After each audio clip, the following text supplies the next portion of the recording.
The Young and the Restless Spoilers. The fluorescent lights of the Genoa City Memorial Hospital lab hallway hummed with a sound that felt like a drill boring directly into Mariah Copeland's skull. She stood alone in the sterile corridor, a single, crumpled envelope clutched in her trembling hand. The paper was standard stock, innocuous, but the words printed on the document inside weighed enough to crush the entire world she had painstakingly built. 0% probability of maternity, 0% probability of paternity. The air in the hallway felt too thin. Mariah gasped, her chest heaving as the walls seemed to close in. For weeks, the whispers had been gnawing at her, the disjointed memories, the hallucinations of Ian Ward urging her to seek the truth. The feeling that her life as a Newman was a costume that didn't quite fit. She had stolen a hairbrush from the cottage and a coffee cup from Nick's trash at the tack house, driven by a manic need to silence the voices. Instead, the silence was replaced by a screaming void. She wasn't Cassie's twin. She wasn't Sharon's miracle. She was a stranger, a fraud, or worse, a project. Lies, she hissed, the sound harsh in the empty corridor. It was all a lie. The despair that washed over her wasn't a wave. It was a tsunami. It tore through the foundation of her identity, ripping away the mother she had learned to love and the father figure who had protected her. But as the despair receded, something hotter and sharper took its place, a blinding, white-hot rage. They knew. They had to know. The grand narrative of the long-lost twin, the redemption of Sharon Newman, the healing of the family, it was all theater, and she was just the prop. Mariah shoved the paper into her jacket pocket, her movements jerky and erratic. Her phone buzzed, a text from Tessa asking where she was, worried about her episodes lately, but Mariah ignored it. Tessa wouldn't understand. No one would. This required more than a conversation. This required an explosion. 2 hours later, the main ballroom of the Genoa City Athletic Club was a chaotic sea of flashing strobes and murmuring reporters. The invitation had been sent out via mass blast from a burner account, promised as an emergency disclosure regarding the Newman family. Given the recent corporate wars Victor was waging and the rumors swirling about Mariah's mental health, the press had descended like vultures. In the wings of the makeshift stage, Mariah paced. Her skin was clammy, her eyes wide and unblinking. She wore a sharp, black blazer that felt like armor. Mariah. The voice was breathless, panicked. Mariah froze but didn't turn. Sharon rushed toward her, Nick close on her heels. Sharon looked terrified, her eyes searching Mariah's face for a sign of the daughter she adored. "Mariah, honey, what is this?" Sharon asked, reaching out but stopping short of touching her. "Tessa called us. She said you were spiraling. Please, let's go home. We can talk about whatever is wrong." Nick stepped forward, wincing slightly from the lingering pain of his recent injury, his protective instincts flaring. "Mariah, look at the cameras out there. This isn't the place. Whatever is going on, we handle it as a family, like we always do." Mariah finally turned. Her expression was a mask of tragedy so profound it made Nick take a step back. "Family," she repeated, the word tasting like ash. "That's a funny word coming from you, Nick." "Mariah, you're not well," Nick said, his voice low and urgent. "Let us get you help." "I don't need help," Mariah said, her voice rising, drawing the attention of the nearest reporters. "I need the truth, and since you won't give it to me, I'll give it to them." Before Nick could block her path, Mariah bolted onto the stage. The murmuring crowd went silent instantly. The glare of the camera lights hit her, blinding and purifying. She gripped the podium with both hands, her knuckles white. "Thank you for coming," Mariah said, her voice trembling but amplified clearly through the speakers. "My name is Mariah Copeland, and for years, you have known me as the miracle twin of Cassie Newman, the long-lost daughter of Sharon and Nick Newman." Sharon and Nick rushed to the side of the stage, horror dawning on their faces. "Mariah, stop!" Sharon cried out, but her voice was drowned by the sudden flurry of camera shutters.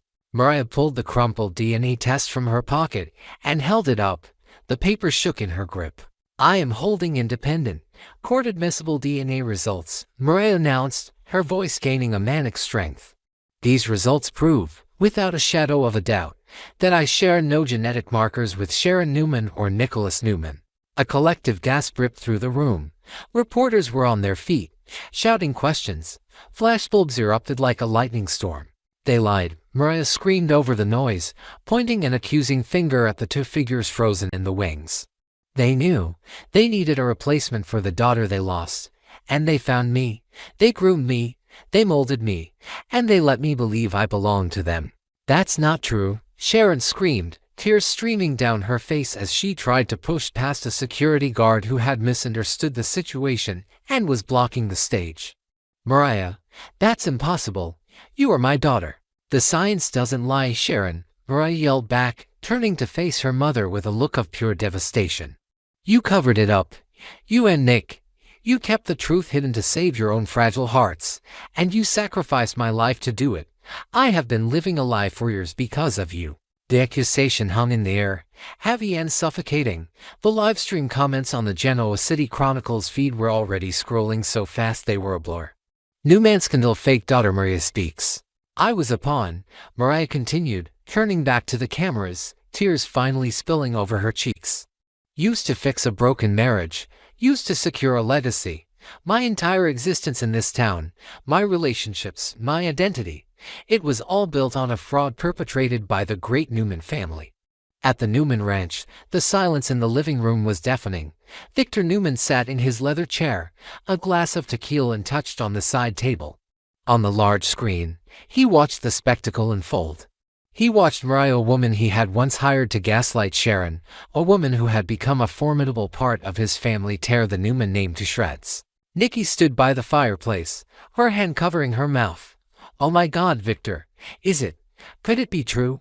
Victor didn't answer immediately. His eyes were narrowed, focused not on Mariah's tears, but on the scrolling ticker at the bottom of the screen. Newman Enterprises stock plummets for % in after-hours trading. Investors question stability of Newman leadership. It does not matter if it is true, Victor growled, his voice a low rumble of thunder. The damage is done. Nicholas and Sharon, they have allowed this chaos to fester. They have let an outsider destroy us from within. He stood up, the old rage flaring. He was already fighting a war on multiple fronts: the AI attacks, the threat from Kane Ashby, the internal dissent. He didn't need a paternity scandal. This was a weakness he could not afford. Get Adam on the phone, Victor barked, turning away from the screen. And tell Victoria to prepare a statement disavowing Mariah's claims immediately. We are under siege. Back at the athletic club, the scene had dissolved into pandemonium. Security was finally ushering Mariah off the stage, but the damage was absolute.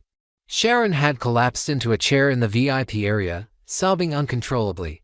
Nick was kneeling beside her, his face pale and drawn, shouting into his phone at the PR team. I don't care what the test says, Nick yelled, slamming his hand on the table. She is our daughter.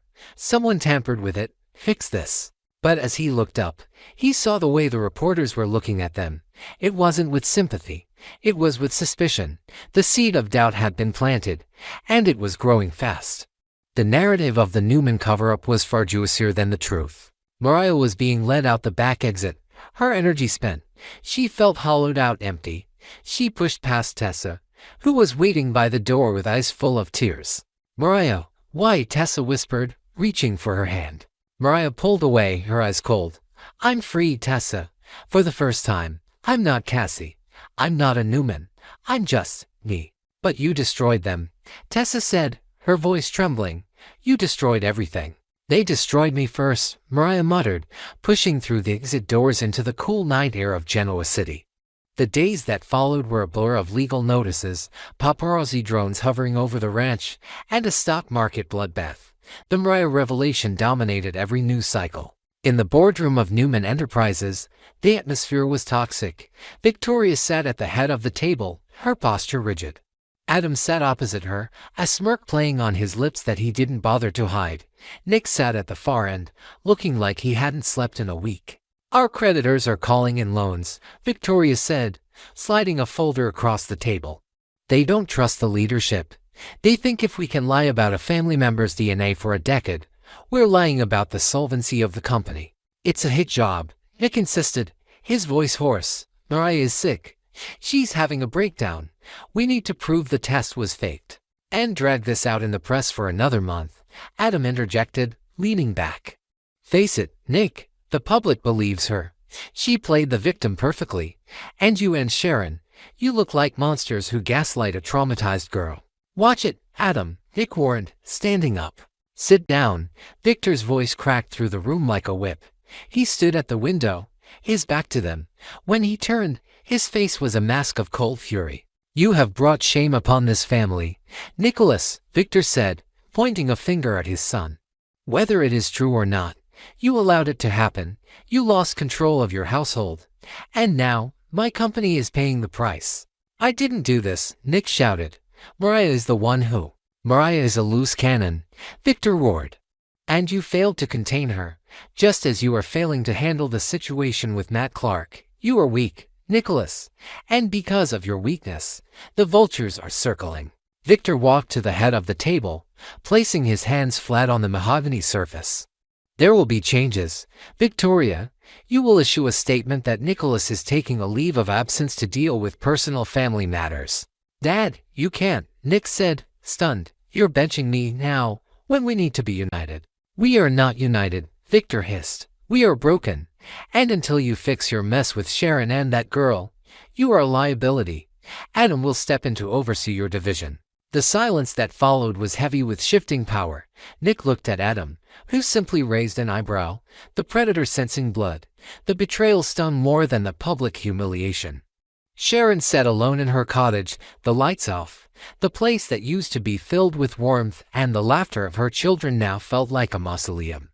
A half-packed suitcase sat by the door. Faith was staying at the ranch, away from the media circus. She looked at the photo on the mantel, her and Mariah, smiling at Tessa's wedding. She reached out and touched the glass. How did we get here? She whispered. Her phone rang. It was Ray's old number, now reassigned, but for a second, her heart leaped. Then she saw the caller ID and known. She answered it slowly. Hello. Did you think you could hide it forever? The voice was distorted, metallic, but the cadence was terrifyingly familiar. It sounded like Ian Ward. Or maybe it was just the voice inside Mariah's head that had finally leaked out into the world. Who is this? Sharon demanded, gripping the phone. The truth always comes out, Sharon, the voice taunted. You stole a life. Now, yours is being stolen back. The line went dead. Sharon dropped the phone, her hands shaking. The accusations Mariah made, deep down, Sharon knew they were biologically false. She remembered the birth. She remembered the DNA tests from years ago. But the doubt Mariah had sown was infectious. Had she missed something? Had she been so desperate for Cassie to be back that she ignored red flags? No, this was a game. A cruel, twisted game. And Mariah was the weapon. Outside, in the shadows of the Newman Tower, Mariah stood watching the lights of the city. She was alone. Tessa had gone to stay at the Grand Phoenix to get space. The press had finally stopped chasing her for the night. She felt a strange sensation in her chest. It wasn't relief. It was the cold, hard clarity of isolation. She had burned the bridge. There was no going back to the family dinners, the coffee at Crimson Lights, the safety of being a Newman. She pulled her coat tighter against the wind. A car pulled up to the curb, a black sedan with tinted windows. The window rolled down. Get in, a voice said. Mariah hesitated. It wasn't Ian. It wasn't anyone she recognized instantly. But the desperation in her gut told her she had no other options. She had declared war on the most powerful family in the city. She needed allies, no matter how dangerous. As she stepped toward the car, she looked back one last time at the Newman Enterprises logo glowing in the skyline. It looked different now, less like a beacon, and more like a target. I'm coming, she whispered. She slid into the back seat, and the car disappeared into the night, leaving the shattered pieces of the Newman legacy behind in the dark. The war was far from over. In fact, the real battle had just begun. The air in the cottage was stagnant, heavy with the scent of stale coffee and the ozone charge of an approaching storm. Outside, the wind whipped against the siding of the Sharon Newman estate, but inside, the silence was far more violent. Mariah Copeland stood in the center of the living room, her posture rigid, a single manila envelope clutched in her trembling hand like a weapon. Her eyes, usually sharp with wit, were now wide and glassy, rimmed with the red exhaustion of sleepless nights. She looked from Sharon to Nick, her gaze unblinking, stripping away the layers of comfort they had tried to wrap around this family for years. Read it, Mariah whispered, the sound cracking through the room. She thrust the envelope toward them. Don't tell me to calm down. Don't tell me to sit. Just read the damn paper. Sharon sat perched on the edge of the sofa, her hands knotted in her lap. She looked pale, her recent mental fragility evident in the way her eyes darted nervously away from her daughter's face. She wore a thick cardigan, wrapped tight as if to hold herself together physically. Mariah, honey, please. You're scaring me. What is this about? It's about the lies, Mariah spat, her voice rising. It's about the story you've been selling me since the day I came to this town. The story about Ian Ward. The story about my birth. It's all just another layer of the same sick game. Nick Newman stood by the fireplace, his weight shifting uncomfortably from one leg to the other. He grimaced, bead of sweat tracing a line down his temple. His right hand plunged into his pocket, fingers brushing against the plastic bottle of prescription painkillers he had convinced himself he didn't need, yet couldn't seem to leave in the medicine cabinet. The throbbing in his leg was a dull roar, a constant companion that made his patience fray like old rope. Mariah, stop, Nick growled, his voice rougher than he intended. The pain flared, white-hot, and he clenched his jaw to keep from gasping. Sharon isn't in a place for this. Whatever you think you found. Whatever I think, Mariah laughed, a harsh, brittle sound. I didn't think anything, Nick. I went to the lab. I ran the tests, because I knew. Deep down, I knew that the way I feel about Dominic, this pull, this absolute biological imperative to protect him, it couldn't just be surrogacy. It couldn't just be connection. It felt like what I lost. She ripped the papers out of the envelope herself, slamming them onto the coffee table. The sound made Sharon flinch violently. It says I'm not just a random match, Mariah cried, tears finally spilling over. It says the genetic markers, the lineage. It's not what you said. Why did you hide it? Why did you let me believe I was just some accident of a cult leader and a teenager? Who are my parents? Sharon, really? Sharon stared at the papers, the stark black text swimming before her eyes. The room seemed to tilt. The guilt she had been carrying, the weight of her past mistakes, the secret shame of the time she spent away. The gaps in her memory that she had tried to fill with medication and therapy came rushing back like a tidal wave. She saw Dominic's face in her mind, the innocent child caught in the crossfire of adult dysfunction. I didn't, Sharon stammered, her breath hitching. Mariah, I never wanted to hurt you. Everything I did, everything we did, was to protect you from the truth, the past. It's so ugly. Protect me, Mariah screamed, the veins in her neck standing out. You call this protection? I am losing my mind. I look at Dominic and I see myself. I see a child being passed around, lied to, hidden away. I kidnapped him because I thought I was saving him from this, from people who lie about who he really is. Nick took a step forward, but his leg buckled slightly. He grabbed the mantel for support, his knuckles turning white. The pain was screaming now, a jagged spike driving into his bone. He needed a pill. He needed it 5 minutes ago. The room was spinning, the heat from the fire mixing with the cold sweat on his skin. Mariah, that's enough, Nick barked, the desperation leaking into his tone. You can't just come in here and rewrite history because you're hurting. Dominic is Abby and Devon's son. You were the surrogate. That is the truth. This. He gestured vaguely at the papers, his vision blurring. This is some kind of mistake. Or manipulation. Did Ian send this? Is he in your head again? Don't you dare bring him into this. Mariah turned on Nick, her eyes blazing. This isn't about Ian. This is about you. You and Sharon, you stand there, playing the hero, the good father, the protector. But look at you, Nick, you're shaking. Nick froze. He hadn't realized how visible his tremors were. You're sweating, Mariah accused, stepping closer, her voice dropping to a dangerous whisper. You're not even here, are you? You're just counting the seconds until you can pop another pill. Nick's face hardened, defensive walls slamming down. You don't know what you're talking about. I'm in pain. I had surgery. We're all in pain, Mariah roared. But I'm the only one trying to cure it with the truth. You're numbing yourself. And Mom is. God knows where Mom is right now. Sharon let out a low moan, rocking back and forth. It's my fault, she whispered, her voice hollow. It's all my fault, Dominic. I should have seen it. I should have seen that you were attaching too much. I let it happen. Just like I let everything happen. Stop it, Sharon, Nick snapped, the stress fracturing his composure. He couldn't handle her spiraling, not now, not when his own body felt like it was being torn apart. Don't do this to yourself. Mariah is upset, she's confused. I am not confused. Mariah slammed her hand against the wall, knocking a framed photo of Faith askew. I am the most lucid person in this room. I see the pattern. I was the secret child. Hidden away. Lied to. And now Dominic is the pawn. Don't you see? It's the same cycle. And if I don't break it, if I don't find out exactly where I come from and why I was discarded, I'm going to lose him. I'm going to lose everything.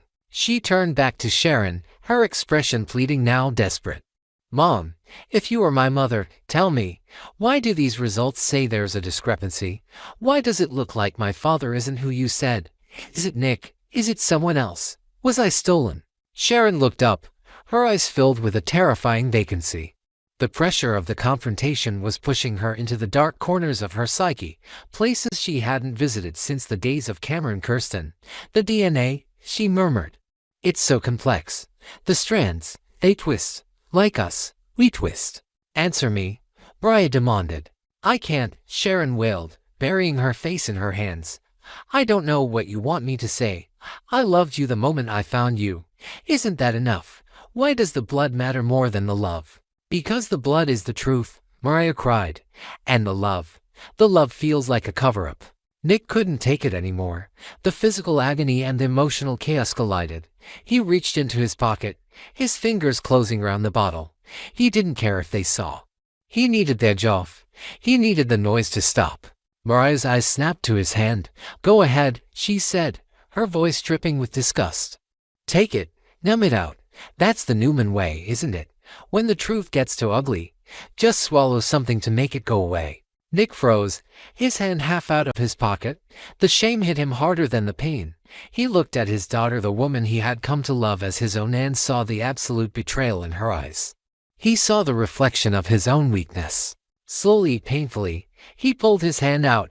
Empty, he left the bottle in his pocket, though every nerve ending in his leg screamed in protest. I'm not hiding, Nick said, his voice trembling with the effort. And neither are you.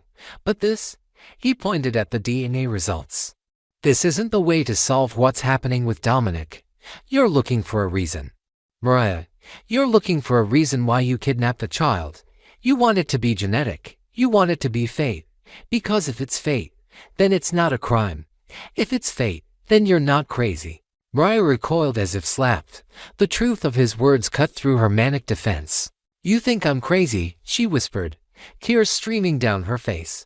My own family thinks I'm crazy. We think you're hurting, Sharon sobbed, reaching out a hand that hovered in the air, too afraid to touch. We think you need help. Dominic needs his parents, Mariah, his real parents, Addie and Devon. I'm his parent, Mariah shrieked, the delusion seizing her again. In the ways that matter, in the biology that you people don't understand, this paper proves that nothing is what it seems. If you lied about me, you're lying about him. She snatched the papers back from the table, clutching them to her chest. I'm not leaving until I get the full story. Every name, every date, every secret you to have buried in this house. The standoff stretched, the silence filling with the sound of Sharon's weeping and Nick's ragged breathing. There are no more secrets, Mariah, Nick said, though his voice lacked conviction. He was battling the urge to reach into his pocket again, the gnawing need scratching at the back of his mind. We told you everything. Liar, Mariah hissed. She backed toward the door, her eyes wild. I can see it in your face, Nick. You're holding on by a thread. And you. She looked at Sharon, who was rocking silently now. You're already gone.